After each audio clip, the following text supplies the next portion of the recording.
and we have to really escalate the noise we make so that we'll be heard.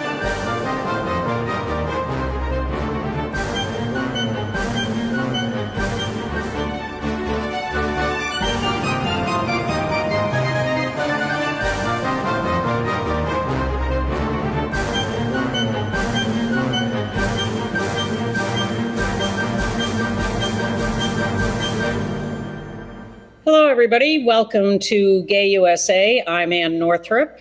And I'm Merryn Johns, Editor-in-Chief of Queer 40. It's lovely to be back here, Ann. It's lovely to have you here, Merryn. Andy is on vacation. So Merryn, who sits in here sometimes as one of our substitute co-hosts, has agreed to join us today. As she said, she is the Editor-in-Chief of Queer 40, which you can find at queer40.com, and the former Editor-in-Chief of Curve magazine. So a longtime journalist in the LGBTQ plus community, and therefore we're happy to have her here. We have a lot of news today. We are going to start, hold on, let me get myself oriented, with a guest. Fear of monkeypox is spreading as fast as the virus. And so we've invited Anthony Fortenberry, the Chief Nursing Officer at New York City's Callen-Lorde Community Health Center, which has been serving the LGBTQ plus community for decades, to join us here and answer questions about monkeypox, because they, of course, are dealing with this on a daily basis. But first, we're going to whiz through a few headlines to give you a preview taste of what's to come. We have a right-wing Republican Congressman who, even though he voted against the Respect for Marriage Act in the House, just attended his gay son's wedding. It's getting to be a little more nuanced story than I expected. Not so nuanced. Neo-Nazis have attacked a drag queen story hour in Boston. We'll tell you about that and a lot of other similar incidents. And a lot of people are really confused whether or not DC Mayor Muriel Bowser has come out, or if she's in the closet, or if there's no closet and no out. We don't know. And if you think we have all the answers, you'd be wrong. Legendary Philadelphia leader Rita Addessa has died at age 76. She was a pistol. And down under, a bit of bad news from my home team, rugby players. They have refused to wear pride-themed jerseys and put their match, which is on today, at risk. See, it's only a coincidence that we have Australian Merryn Johns here to discuss this, but it is a happy coincidence because she can give us the real inside emotion on this. Meanwhile, thousands defied homophobic Hungary President Viktor Orban by marching for Pride in Budapest. And there's some interesting news out of the Montreal International AIDS Conference. It seems there are 2 more cases where HIV is potentially being cured. Very interesting. And a very lesbian, A League of Their Own series, playing off the movie from years ago, is coming to Amazon Prime on August 12th. And great fallout from Comic Con. It has been confirmed by Marvel that Michaela Cole will play a queer character in the Black Panther sequel, Wakanda Forever. Yes, very exciting. All right, so let's introduce our guest. Anthony Fortenberry is the Chief Nursing Officer of the Callen-Lorde Community Health Center, a place we all revere for its decades of work for the community. Thank you for joining us, Anthony. You're an RN and, as I said, Chief Nursing Officer. Tell us, please, what you're seeing at Callen-Lorde in terms of monkeypox cases. First of all, thank you so much for having me on to talk about monkeypox, or as we call it, MPV, or monkeypox virus. We saw our first case at Callen-Lorde, our first confirmed case of MPV back on June 3rd. And in the subsequent weeks, we've seen an exponential increase in patients coming in, both for testing and confirmed positive cases. Our numbers of confirmed positive cases are now in the triple digits across the country. As far as the latest data that we have from the CDC, we've got about 3,500 cases across the United States, the most in the world. And New York State accounts for about a third of those cases. And so at Callen-Lorde, if we're in the triple digits, you can see that we are seeing a huge percentage of cases across the country, and are really inundated with demand for services far outreaching what we have capacity. Well, that's a depressing statement right there.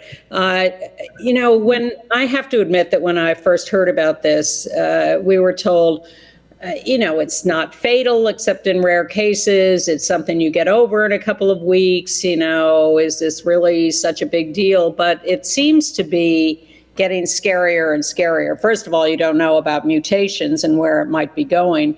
But tell us about how people are presenting. Are they having mild effects, more severe effects? What are your patients experiencing? So certainly there are cases that are relatively mild, but still can be very traumatic. I always bring up the example of a patient that must quarantine. Even if the rash or lesions are relatively mild, we still are recommending quarantine until the resolution of those lesions. And many people are not able to take 2 to 3 weeks off of work. It impacts not only income, but housing security. And so we're seeing a lot of that impacting patients.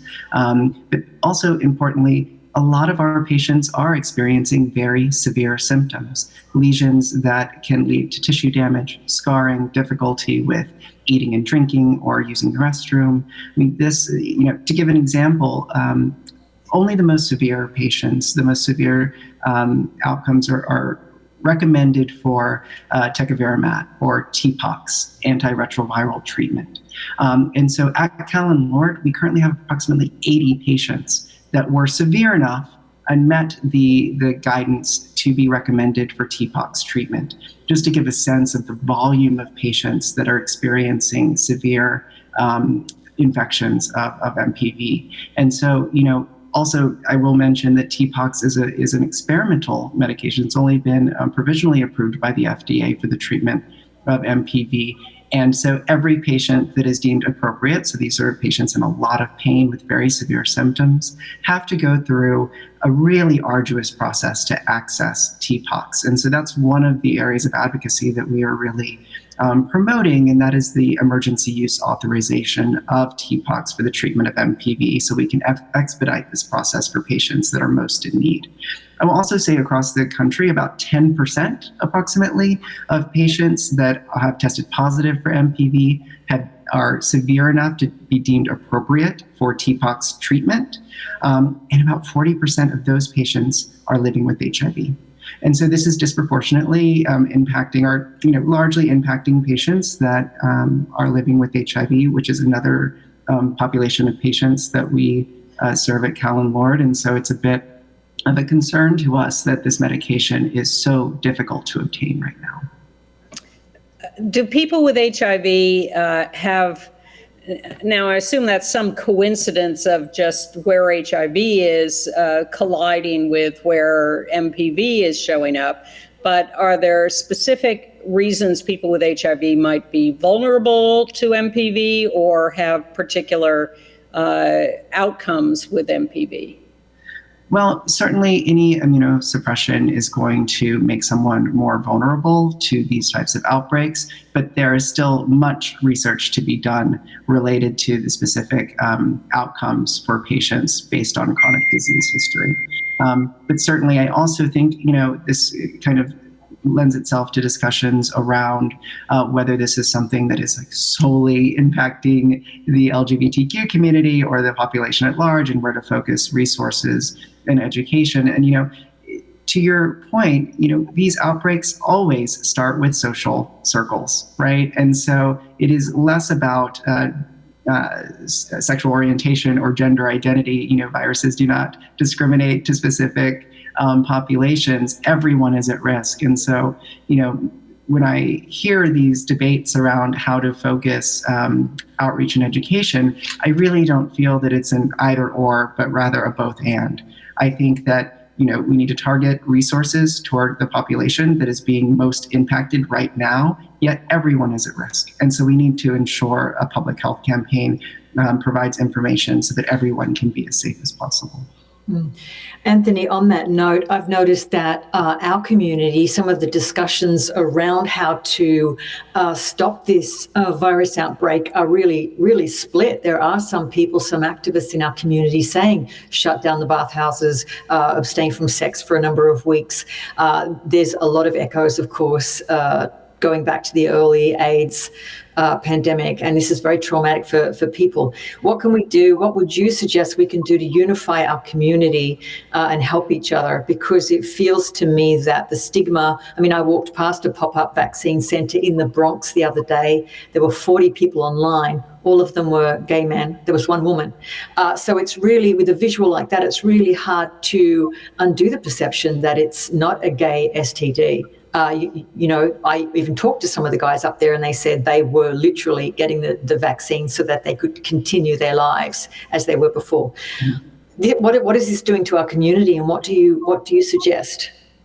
Well, we at Callen-Lorde always approach health education from a very sex-positive lens. We want to provide as much education and information as possible to everyone so that they can make the healthiest decisions for themselves. But I think an important message, an overarching message around this is to, be very open with your partners about your status. If you have any kind of unexplained rash, to reach out to a medical provider, but importantly, to take blame and shame out of this, not only for partners, but especially for yourself.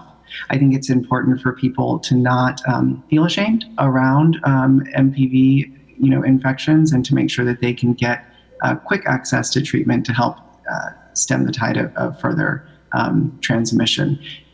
Anytime we talk about sexual health, there tends to be this veil of shame or blame around, any kind of transmission sexually. I think it's important to note that although that is the way in which many MPV cases have been transmitted, that is not the only way in which MPV is transmitted. And in fact, there is no research currently to demonstrate transmission through semen as an example. We are seeing transmission specifically through close skin-to-skin contact. And so, I think that's an important distinction that needs to be made around education that currently exists. And so, if you have lesions, to cover them, washing hands frequently, seeking medical advice if you have any questions or any unexplained rashes on the body, but specifically being really cautious around physical contact, including kissing or any kind of interaction with someone with whom has a rash, or if you have a rash yourself. Okay, I have 3 million questions, so let me try to walk through this a little logically. First of all, vaccines. The hysteria has been no access to vaccines. Vaccines locked up in Denmark that the U.S. was not accessing. Where do we stand today on availability of vaccines? We don't have enough vaccines. We really are hoping that the World Health Organization's recent global health emergency declaration will push our government to also declare a public health emergency and expedite increased access to vaccines, and importantly, a health education campaign targeted toward the communities most impacted right now, but I think also the general population around how to stay safe around MPV transmission. And do we have any sense that they're on the verge of doing any of those things? Not at this time, unfortunately.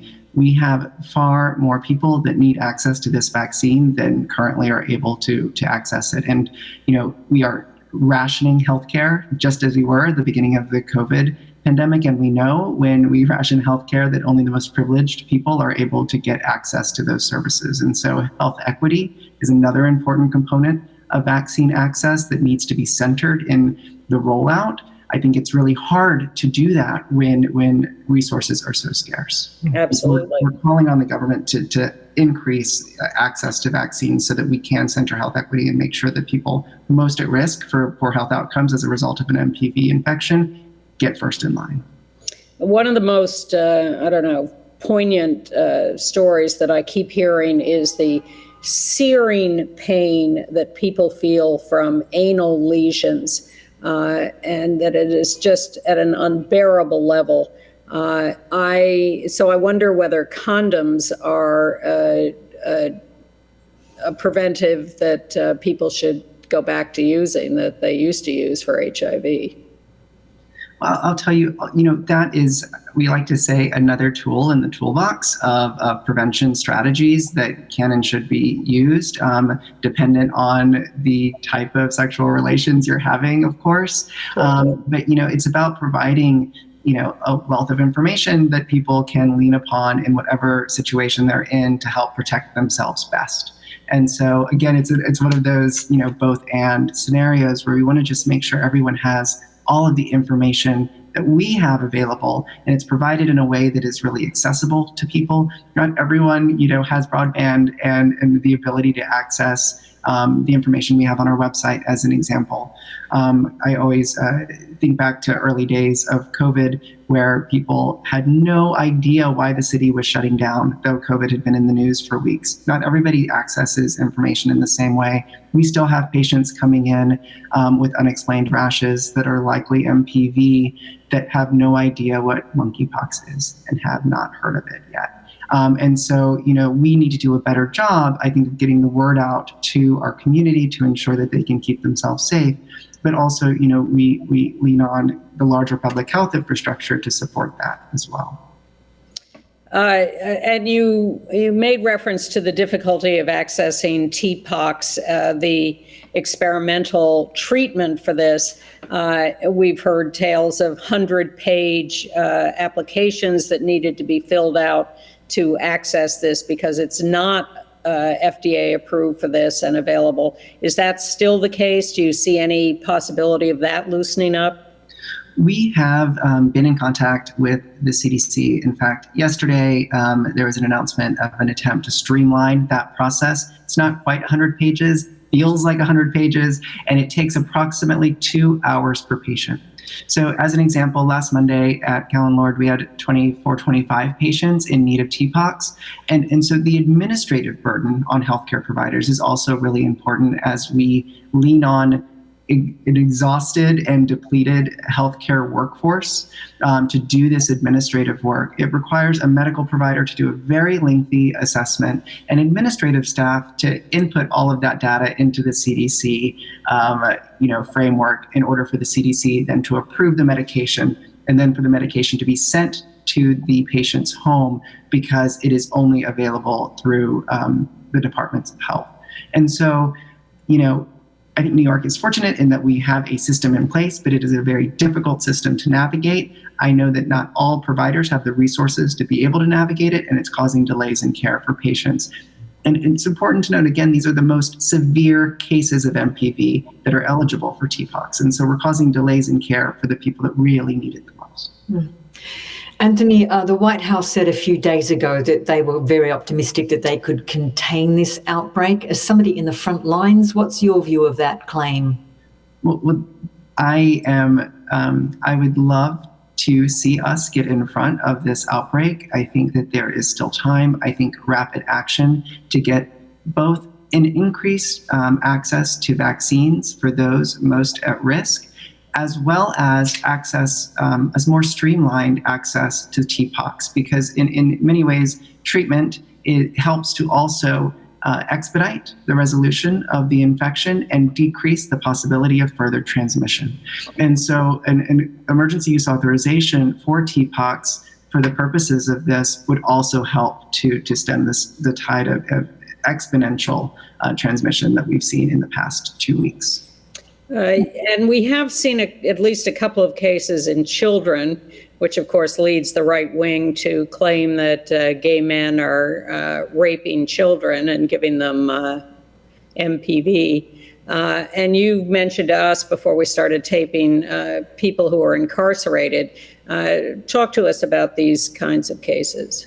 Yeah, it's important to note that although the majority of cases of transmission of MPV have happened with skin-to-skin contact, it can also be contracted through touching porous items such as clothing or linens. One of the early cases of a healthcare worker contracting MPV from a patient was through bed linens and changing sheets. And so that is an important additional component to be aware of around transmission.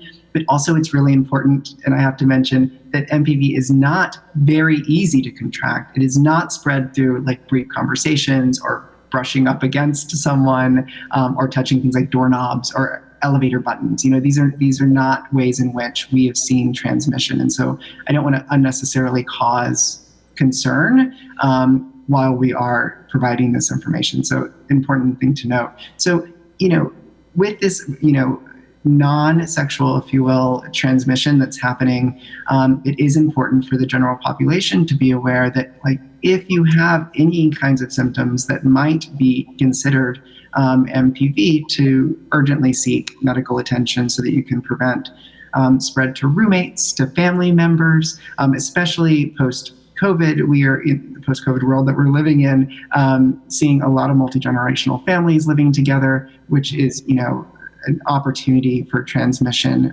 to family members. Many people have lots of roommates and unintentionally creating transmission opportunities for roommates. And then, of course, I think back to, the early days of COVID and our correctional facilities not getting early access to vaccination and not wanting to make those same mistakes again. And diagnosis, we've heard that can be difficult because there's not a lot of lab access to actually test the swabs, and you can't test for the virus with blood work. You have to actually swab lesions, right? Right. And so I will say that is one area where we are most optimistic. About 2 weeks ago, LabCorp was approved as a commercial lab to begin testing. Early on in the outbreak, we were using public health labs, which quickly became overwhelmed with volume. And so it was pushing out the amount of time until we were getting results. But now that LabCorp is up and running, and earlier this week, the White House announced that Quest would also be beginning labs. So this commercial lab infrastructure is well established and in place and has more capacity to take on the volume of tests. And so fortunately, we are currently seeing a fairly rapid turnaround for test results, which are allowing us to more quickly get people treated. I have to ask one question out of left field as an old AIDS activist. People used to go to Mexico to get drugs that were not easily available here. Is TPOXX available perhaps outside the US from Mexico or Canada or elsewhere?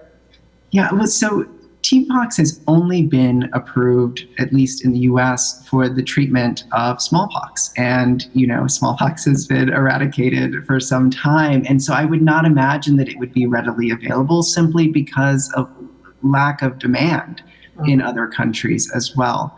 Okay. But that is just conjecture. I've not heard Just anything. had to ask. I mean, it's a great thought, but I don't know that it's been widely in use for other reasons. Okay, Merryn, anything else before we let Anthony go?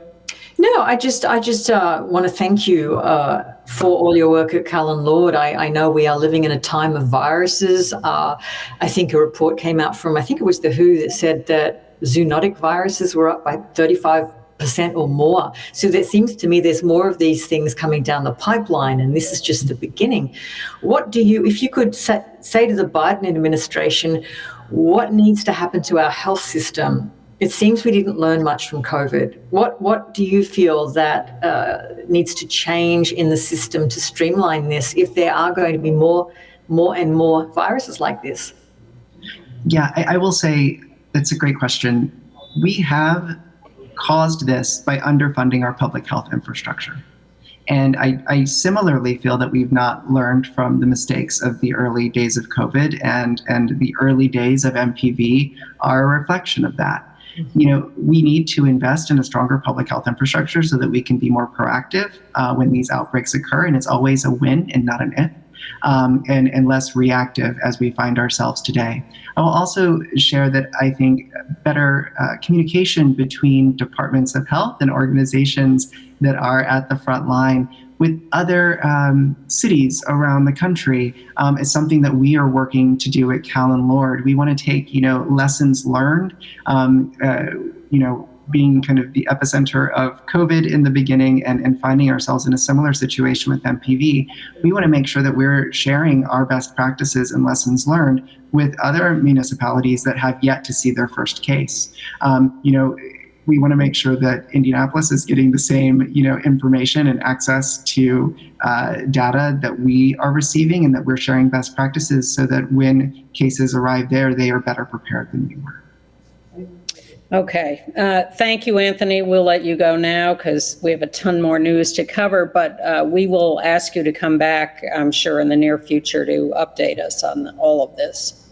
Thank you so much for your time today. I really appreciate it. Thank you. Take care.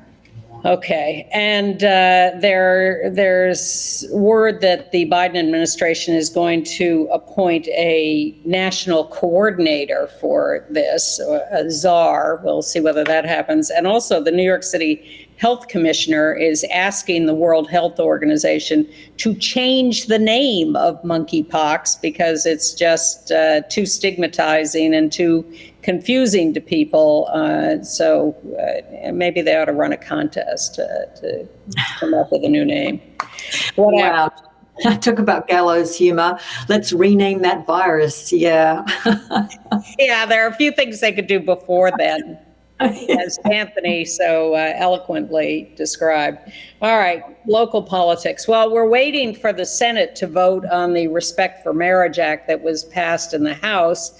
That vote may be delayed a little because some senators have COVID, and so that's interfering with getting everybody there to vote. I saw, we record on Wednesday afternoons. I saw an interview with Tammy Baldwin a couple of hours ago on MSNBC, who was being asked because she's supposed to be, as the lesbian senator, the person rounding up Republican votes for this. She claims to be optimistic. She says that there are Republican senators who have signaled to her that they will vote for it, but are not willing to be publicly identified at this point. Heaven forbid. Yeah.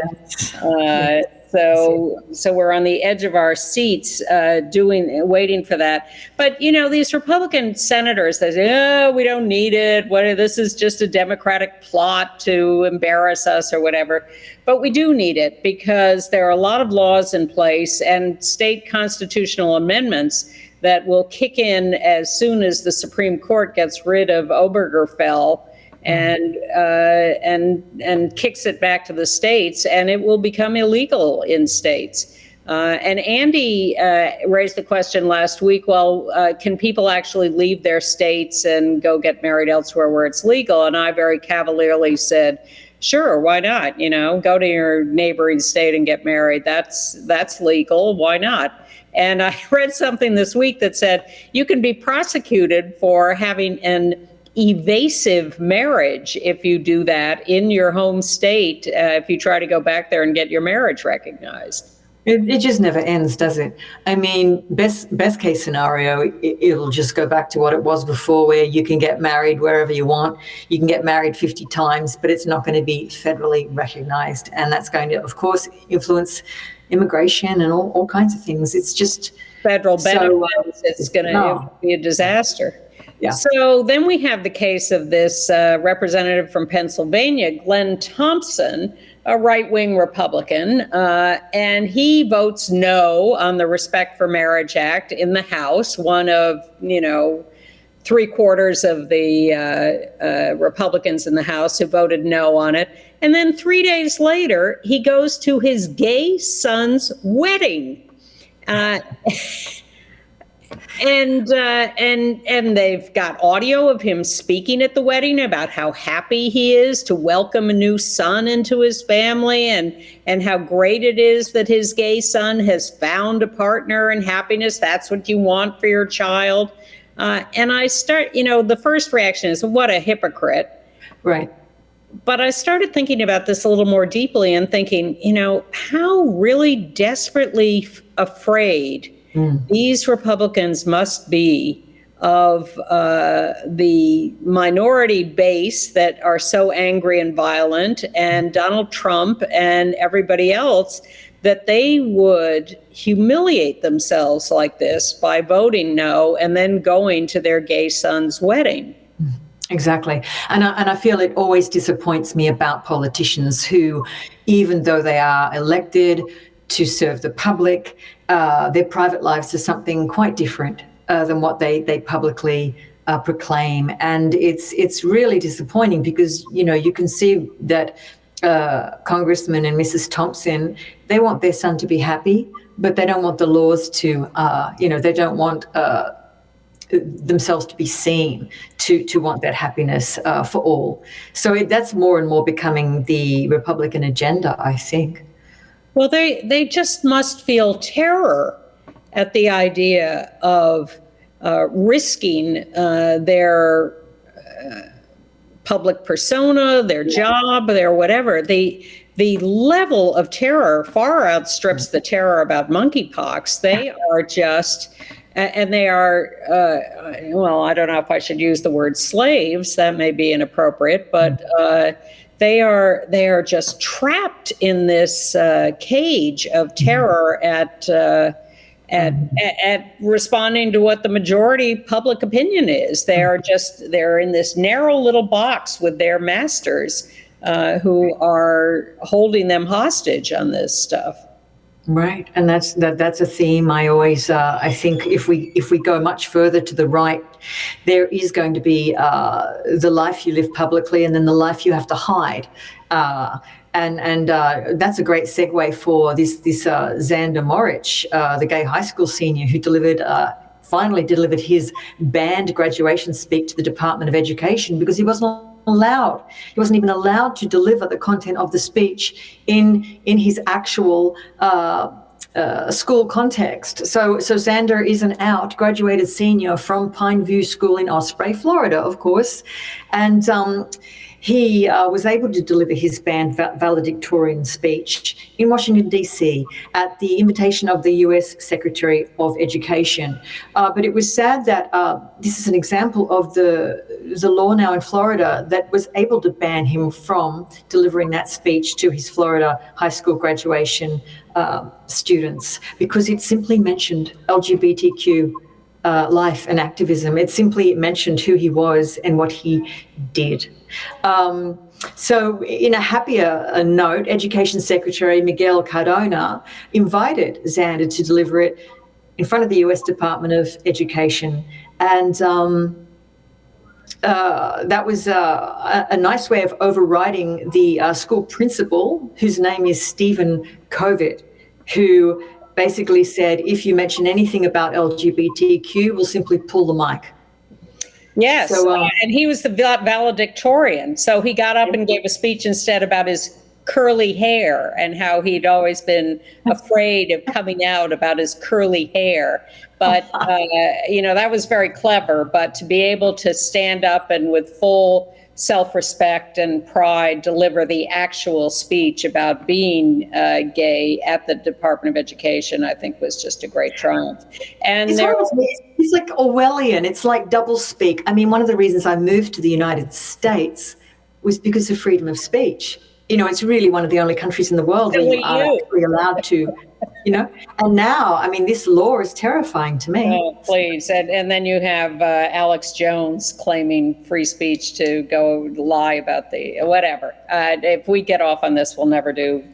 Okay. I just want to point out that Xander is a plaintiff in a lawsuit against the Don't Say Gay law, and there is a new federal lawsuit against the Don't Say Gay law, which is great. And meanwhile, though, in Miami-Dade County, the school board there has banned a 2-volume comprehensive health skills instructive book because it mentions gender identity, sexual orientation, abortion, emergency contraception, parents were allowed to opt their kids out of instruction from these books, but 6 parents show up and start screaming about parents' rights, and the county school board pulls the books.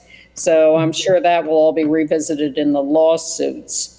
Yes, Miguel. Also in the federal government, the Department of Health and Human Services is proposing restoration of the non-discrimination rules in the Affordable Care Act. They had said they were going to do this. They issued the actual rules. This would restore what Trump took out.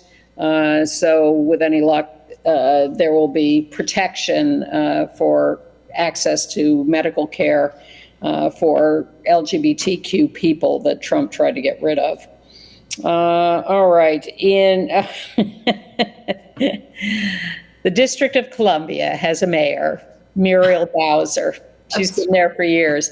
Well, who knew? Evidently, it's been an open secret for years that she's a lesbian, but somehow this information passed me by, and I thought I knew more than that. But she was at a ribbon cutting for an LGBTQ homeless shelter, I think, for youth, or community center for youth. And a snarky gay guy said, "So, are you out of the closet now?" And she says, I'm not in the closet. And people say, well, really? And then her office issues a statement later saying she is a fervent straight ally. And, come on, Muriel, get over it. What does it mean?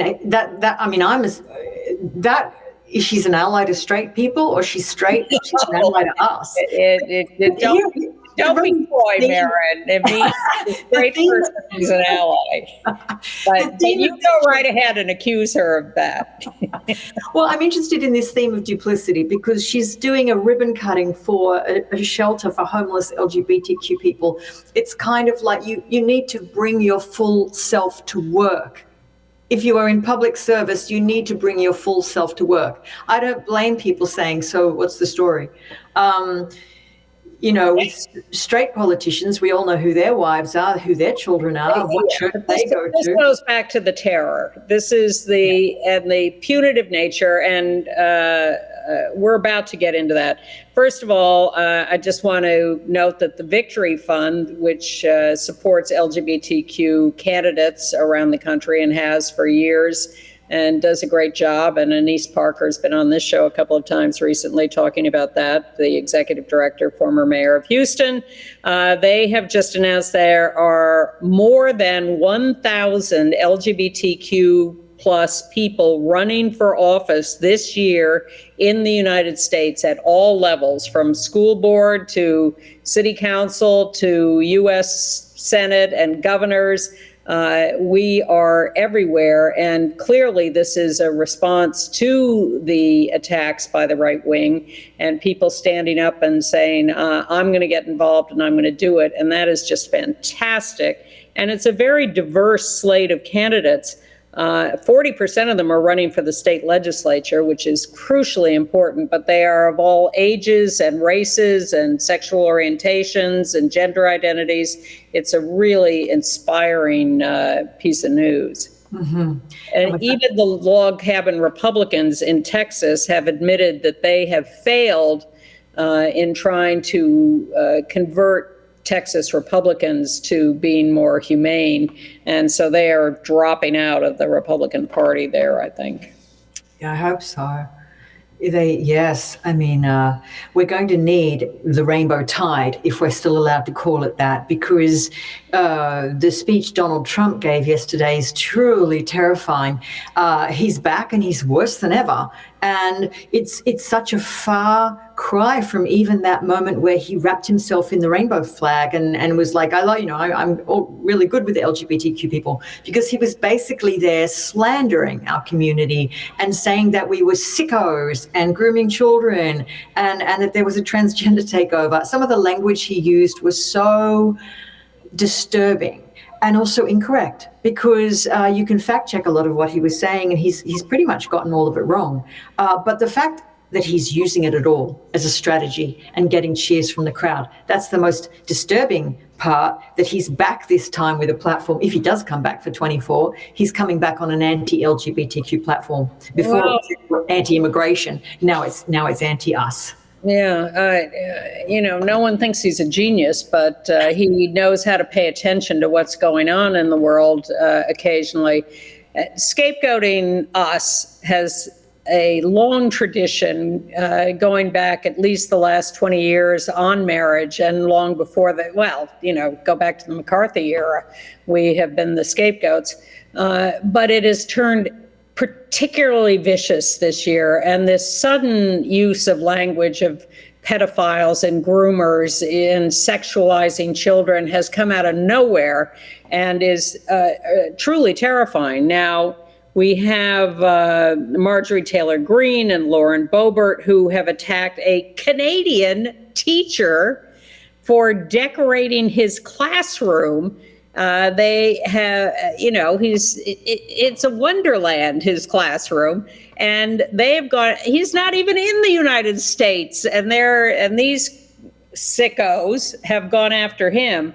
But the even more vicious stuff is happening around the country. I'm going to go through a little list here.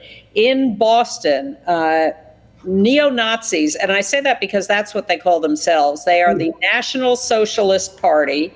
That is what the Nazis were called. They showed up to protest a drag queen story hour with signs that said "pedo scum off our streets." They got in a fist fight with people trying to defend the place that was holding this very family-oriented event. 3 people were arrested. In Arizona, some right-wing nut went into a PetSmart store and started complaining about pride flags that were posted around the store and called all of them there pedophiles and groomers, and called the flags satanic and had to be thrown out of the store.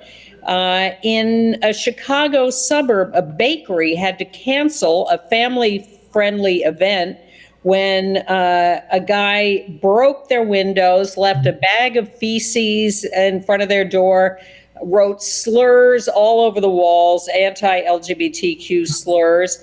Luckily, he was caught on camera and was arrested. And one of his slogans after all this was, "Christ is King." And in New Orleans, a weatherman got homophobic hate mail, an out gay weatherman. Got hate mail because someone didn't like his weather forecast, and wrote him a note saying, "You're a faggot." And the weatherman talked about it on air and said, "By the way, faggot is spelled with 2 G's. And back to Canada, a Quebec City nightclub ejected customers because the straight customers at the nightclub complained that the customers that were ejected were too gay.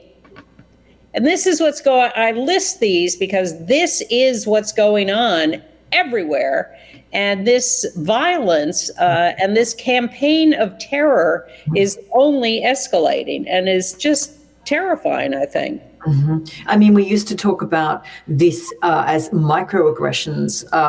There's really nothing micro about it, because it's like people are literally going nuts over their differences with other people. It's very devolving into a kind of Game of Thrones scenario in terms of our civic identities. And this is where the role of, I think, certain politicians as unifying figures and as proper lawmakers really needs to come into play. And one of the people who are really stirring the pot and doing bad things is that chap in Texas. Have you heard about this guy who's got a whole bunch of anti-LGBTQ bills going? Ken Paxton, the Attorney General, or I think Jonathan Mitchell is his name. Oh yes, the lawyer. Yes. Former Texas Solicitor General. He's the one who created the challenge to Roe v. Wade and won that case. He's behind that. Yeah, and he's behind a bunch of other ones too. I think I don't know if you've covered this before, but he's filed, I think he's got 4 different cases against our community. One is, of course, about insurance covering PrEP. He doesn't want that. Yes. Another one, and he's, of course, he's using religious freedoms to try and peel that back. He doesn't want private insurers to have to cover certain preventative medical care, specifically PrEP. He's really coming up. It's insane. It makes me very worried about the future of the country. All right, here are a couple of tiny pieces of good news. Twitter, TikTok, Meta, Reddit have banned the term groomer from their sites. They have defined it as a slur, and they say you can't use it. And in Pittsburgh, there's a nice little story. We had told this story some time ago of a neighborhood of Pittsburgh where some people had put up a very ugly anti-trans sign in their backyard, pointed at their neighbors who have a trans teenager. Oh, wow. You know, just hideous. Well, a magistrate court has found that the woman who put up that sign in her backyard is guilty of harassment, and the trans teen was being protected and defended by her gay dads, and neighbors put up protect trans kids lawn signs all over the neighborhood. But now this woman has been officially convicted of harassment. And the Mennonite Church USA will officiate same-sex weddings and apologize for their past denial of that. And Ricky Martin's nephew has withdrawn his lawsuit that claimed Ricky Martin had sexually abused him. The judge dismissed the case. Ricky Martin's line all along, and his lawyer, was that this nephew was disturbed. We, of course, know none of the truth of the details of the case, but it has been withdrawn, and with any luck, everybody's in better shape. I think we should talk back to bad news, talk about some more trans women murdered. Three in the 1 week, I think. Starting with Toy Davis in Milwaukee. 34 years old. Her death has been listed as suspicious. She's a certified nursing assistant. You know, many friends and family who are mourning her death. She was part of a group called Sisters Helping Each Other Battle Adversity. So she was an activist and really appreciated in the community, and now dead at 34. It's dreadful. I hope they get to the bottom of that. They do flag it as suspicious. That's what Milwaukee. And yes, in Augusta, Georgia, a 26-year-old black trans woman was found dead in a hotel room on July 20th. Kashia Chanel Gator, I think, she's actually of South Carolina, was shot at least one time. She was reportedly traveling with a friend, and her body was discovered by the hotel staff. The police have charged a 22-year-old local man. So at least they do have somebody there. She was also an active advocate, many family and friends. You know, it used to be that we would see these women targeted because they were alone. But more and more, as trans people live successful lives, they are integrated into communities of family and friends. They do have jobs. They are, you know, members of society, and yet they are still targets of this violence and hatred and bigotry. And one more in LA, Cherry Bush, 48 years old, a trans woman who was homeless, shot dead on the street by a 29-year-old man who was shouting bigoted slurs at her. He's been arrested and charged with a hate crime.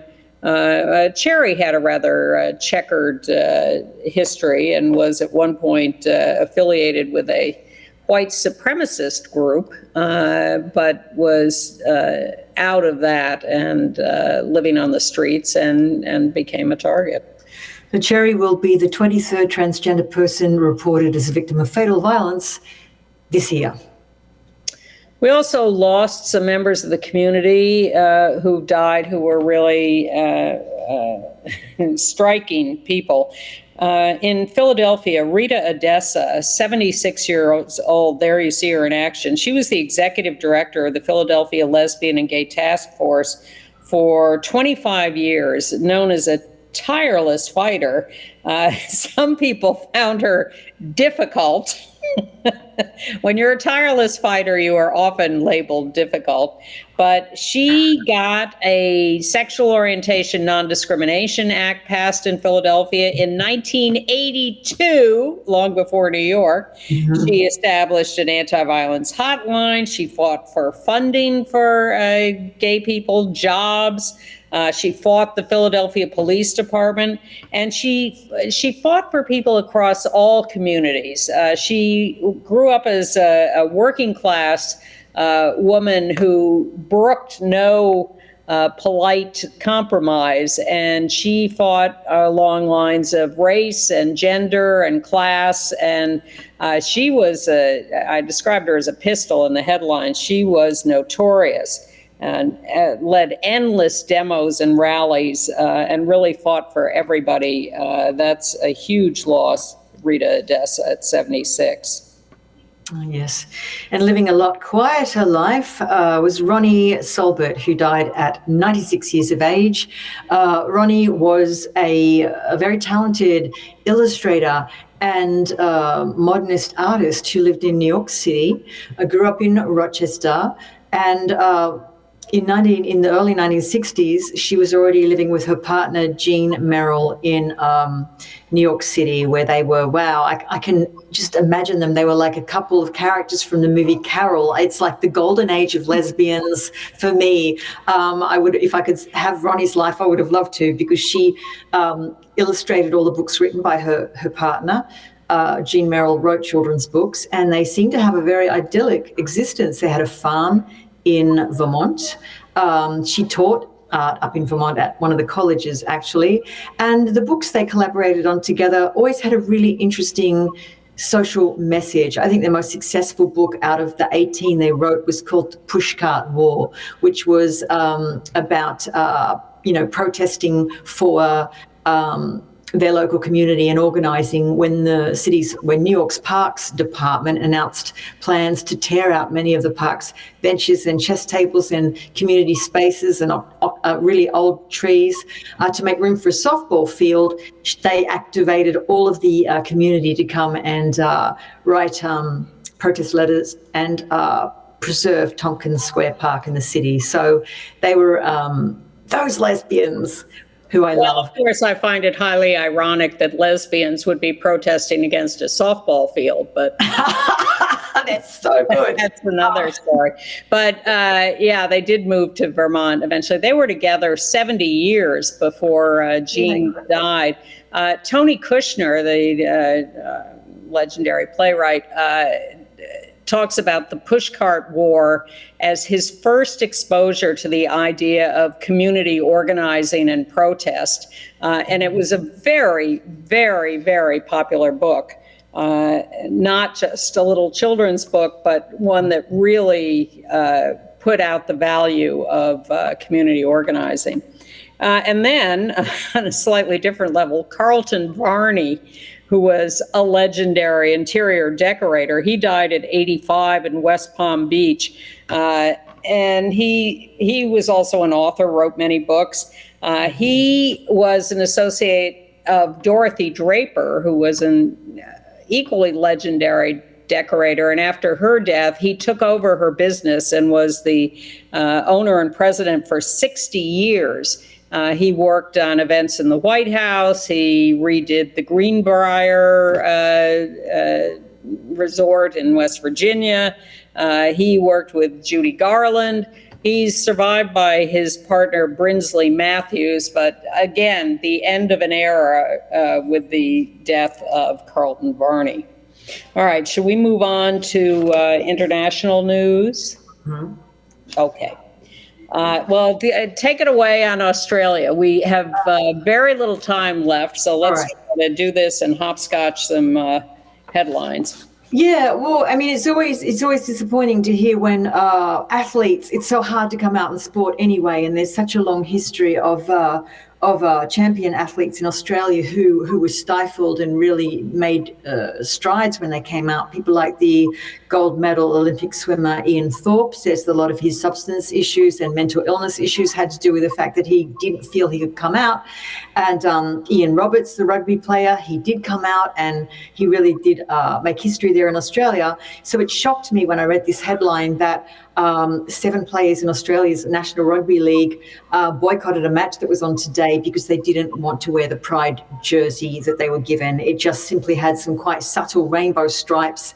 Their managers and coaches didn't warn them. And this team is called Manly Warringah Sea Eagles. This is where I grew up. And I have to tell you, part of me was remembering how homophobic that area of Sydney is and how really blokey and very heteronormative those players on that team always have seemed to me. And there's another cultural aspect to this that might go unacknowledged.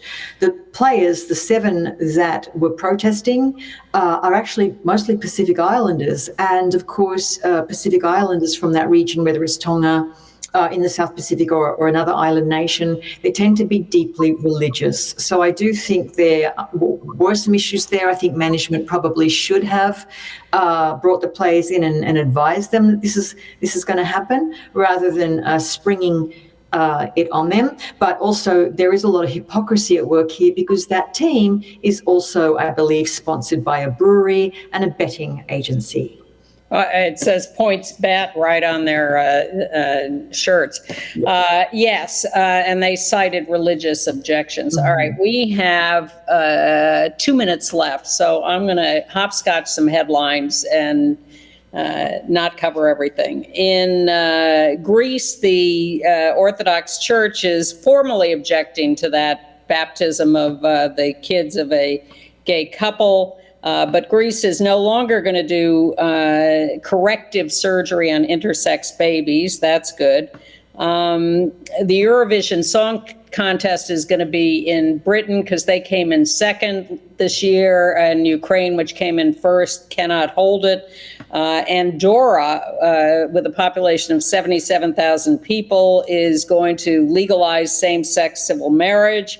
Many thousands at Budapest Pride in Hungary in spite of Viktor Orban.